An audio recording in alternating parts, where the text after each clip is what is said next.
Hello friends, இன்றைக்கி நம்ம motichoor laddu recipe தான் வந்து பார்க்க போகிறோம். வீட்டில் மோத்திச்சூர் லட்டு செய்கிறப்போ ஒரு பெரிய கஷ்டம் என்னென்னா, நம்மளுக்கு சின்ன சின்ன பூந்தி வந்து செய்கிறதுக்கு வராது. இன்றைக்கி ஒரு சூப்பரான ட்ரிக்கோட சின்ன சின்ன பூந்தி எப்படி செய்யுதுன்னு பார்க்க போகிறோம். வீடியோவை முழுசாக பாருங்கள். சரி வாங்க எப்படி செய்யுதுன்னு பார்க்கலாம். ஒரு பவுலில் 250 கிராம் கடலை மாவு எடுத்துக்கோங்க. கூடவே ஒரு அரை டேபிள் ஸ்பூன் அளவுக்கு பேக்கிங் சோடா வந்து ஆட் பண்ணிக்கோங்க. இப்போ இது கூட கொஞ்சம் கொஞ்சமாக தண்ணி சேர்த்து கரைச்சி எடுக்க போகிறோம். கட்டிகள் இல்லாமல் நல்லா கரைச்சி எடுத்துக்கோங்க. கொஞ்சம் கொஞ்சமாக தண்ணி சேர்த்து இந்த அளவுக்கு நல்லா மாவு வந்து கரைஞ்சிருக்கணும். பாருங்கள். இப்போது இந்த மாதிரி ஒரு பிளாஸ்டிக் கவர் வந்து எடுத்துக்கோங்க. இந்த மாதிரி பிளாஸ்டிக் கவர் உங்களுக்கு இல்லைன்னா நீங்கள் பால் கவர் கூட யூஸ் பண்ணலாம். இப்போ இந்த மாவை வந்து இந்த பிளாஸ்டிக் கவரில் நம்ம ஊற்றி எடுக்க போகிறோம். அதுக்கு நான் வந்து இந்த மாதிரி கிளாஸ் வச்சு ஊற்றி எடுக்கிறேன். அப்போ கீழே சிந்தாமல் ஊற்றலாம், ரொம்ப ஈஸியாக இருக்கும். இப்போது இதை தனியாக எடுத்து வச்சுக்கலாம். இப்போது ஒரு கடாயை சூடு பண்ணி 1/2 லிட்டர் அளவுக்கு நெய் சேர்த்துக்க போகிறோம். மோத்திச்சூர் லட்டுவோட ஃப்ளேவரே அந்த நெய் ஸ்மெல் தான். நம்ம ஃப்ளேவருக்காக வேறு எதுவுமே ஆட் பண்ண போகிறது கிடையாது. நெய்யில் பொரிச்சா மட்டுமே நம்மளுக்கு அதோட ஒரிஜினல் ஃப்ளேவர் வந்து கிடைக்கும். இப்போது நெய் சுட்டுருச்சான்னு ஒரு சின்ன ட்ராப் விட்டு பாருங்கள். இந்த மாதிரி மேலே பொரிஞ்சு வரணும்.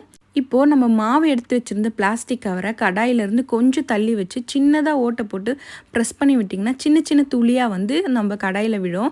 ஸோ நம்மளுக்கு சின்ன சின்ன பூந்தி வந்து ஈஸியாகவே வந்துடும். பூந்தி வந்து கொஞ்சம் கொஞ்சமாகவே பண்ணி எடுத்துக்கோங்க. ஒரே டைமில் நிறைய பூந்தி பண்ணோம்னா கீழே போய் நிறைய ஸ்டே ஆகிடும். அதனால கொஞ்சம் கொஞ்சமாகவே நீங்கள் பூந்தி பொரிச்சு எடுங்க. அதே போல் நான்ஸ்டிக் பேன் வந்து யூஸ் பண்ணுறது இன்னும் கொஞ்சம் ஈஸியாக இருக்கும். இப்போ இதை மாதிரி ஒரு வெடிக்கட்டியில் நம்ம இதை எடுத்துக்கலாம்.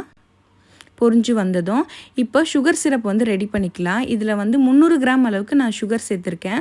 எந்த கப்பில் வந்து சுகர் எடுக்கிறீங்களோ அதே கப்பில் அரை பங்கு தண்ணி சேர்த்துக்கலாம்.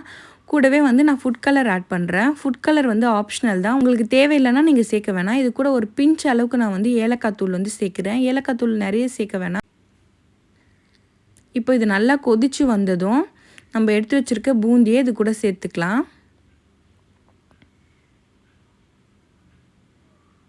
சேர்த்துட்டு லோ ஃப்ளேமில் வச்சு விடுங்க.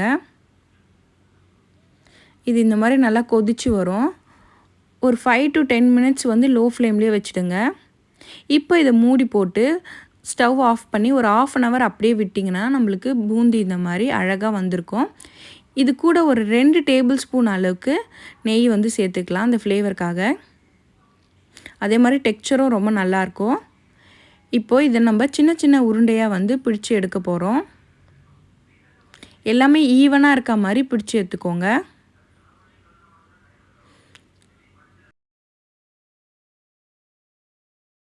இதை வந்து ஒரு 4 to 5 hours வந்து நீங்கள் செஞ்சு எடுத்து வச்ச அப்புறம் நம்ம சாப்பிட்லாம். அப்போ தான் நம்மளுக்கு அது கரெக்டாக செட் ஆகி வரும். அவ்வளோதான், மோத்திச்சூர் லட்டு வீட்டிலையே சூப்பராக ரெடி ஆயிடுச்சு. நீங்களும் இந்த ரெசிபியை ட்ரை பண்ணி பாருங்கள்.